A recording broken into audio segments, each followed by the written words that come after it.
Have you ever had that terrible feeling where you borrowed an expensive item from a friend and then you broke it? Recently, I borrowed this power station from a friend and I wasn't thinking and I plugged in the wrong thing into the input and then smoke started to come out the sides and I'm sitting there looking at it like, I don't think it's supposed to do that. And then my next thought was, oh great, I have to spend an extra $300 to pay them back. So after I got over the shock, I realized, why don't I try to fix it?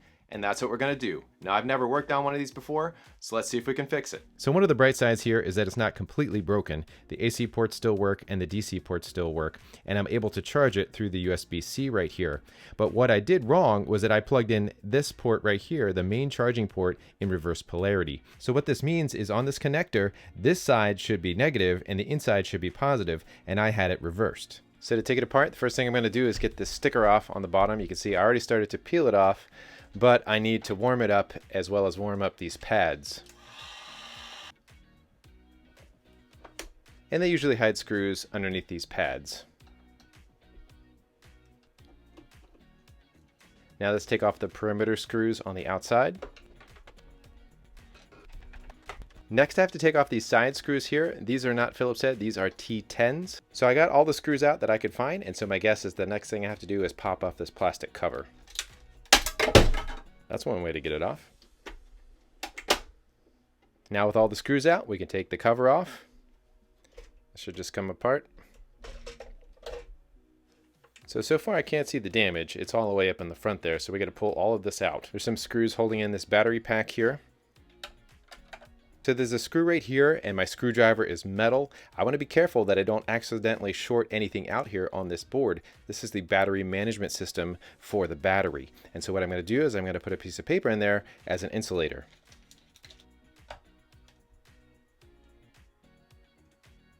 Now I should be able to pull this out and disconnect anything from up front. There's a series of connectors up here that I need to disconnect. From the battery up to the front, it looks like there's some XT90 connectors. Now we have the battery pack out. This is the AC inverter on top. We have both of those out of the way, and we can get to this part of the power supply. Now, looking around on this board, I'm looking for any kind of visible damage. And I can actually see something right away here. I don't know if you can see it on the camera, but this capacitor right here is bulged.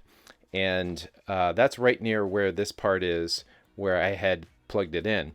And so that is clearly a problem. So let's take this board out and get a little bit of a closer look. So we got all the screws out, the connectors off, and we can just pull it right out. So this thing right here is called a printed circuit board, or a PCB. I'm sure you've seen one before, but did you know that anybody can design and have these made themselves? That's where today's sponsor comes in. Next PCB is a company that can help you make a printed circuit board. They have a 24-hour turnaround time, and they're one of the most experienced PCB manufacturers in the world, and they work with many companies you've heard of, like Tesla. Design with a free online program, then upload your standard Gerber file to their website. They give you tons of options, like even adding components. Look for the link below to get started, and you can make your first PCB for free and get coupons up to $100 on future orders. Here's a closer look at the board. This is the input area where I plugged it in wrong, and here's the capacitor that I saw at first. Now this capacitor, I can see that it's bad. It should look like these other ones. Can you see how it's like some separation here on the sides? Here you can see there's a bulged top. It's a little more clear here from a side profile. You can see this bulging area up here, where the one in the back here doesn't have any, or these over here, there's no bulging. So this is a telltale classic sign that the capacitor has gone bad. So looking at the other parts on this top side of the board, I don't see any other damage, so hopefully it's just the capacitor. On the other side of the board, here's where I plugged in the cable, and right down here are the leads for the capacitor. And you can see that they straddle the main voltage and ground. And so that's why I'm hoping that this was the only problem, is this capacitor. So I don't see any other damage in this area, and this is where the main power is going to flow through. But I did mention that I saw smoke and I heard a pop. So that actually makes sense that it's this capacitor right here. So let's do an experiment to recreate that event. Here's a brand new capacitor with the same specifications. Online, this costs 54 cents. This is an electrolytic capacitor, and there's two ways to tell its polarity. First is that you can see it has a gray bar here. That means it's the negative side.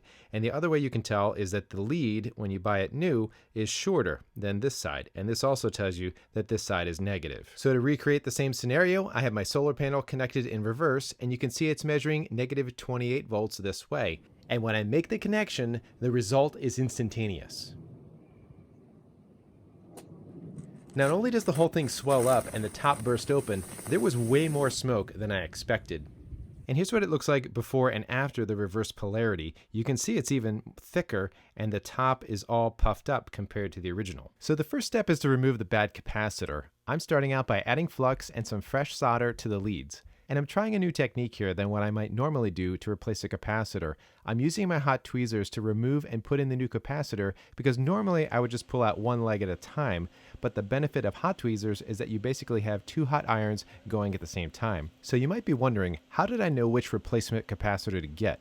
Well, what's nice is that these types of capacitors had the key information printed on them, like 35 volts and 220 microfarads. I also measured the diameter and height with my caliper to make sure I got the right one. So after clipping off the leads, touching it up with fresh solder, and cleaning the flux off the board, we're ready for the next step. All right, we have the 24 volt supply plugged in here. I'm going to turn on the power. Great, look, a little blue light came on and there's no smoke, so that's a really good sign. Let me test the voltage. 24 volts, that's really good. Now how about on the other side of this chip? So all the output voltages on this chip are about 24 volts, so I think we're good, and now it's time to put it back together and see if it all works. So my advice when you take something apart for the very first time is to take lots of photos and videos in case you need them again to know how it goes back together. And for something like this, where there's lots of different sets of screws, I typically use a separate refrigerator magnet to hold each set of screws. Now I'm ready for the battery pack to go in, but I wanted to show you a little bit about this battery. If you saw my previous video, you'll notice that I got this good rechargeable lithium-ion cell from a dead laptop battery. It's referred to as an 18650, and as I hold it up here, perhaps you can see that this battery pack is made up of them. Even the pink wrapping is the same color. And when I peel back the protective cover on the bottom, you can see that there are 32 of these 18650s in here providing all that power. Pretty cool.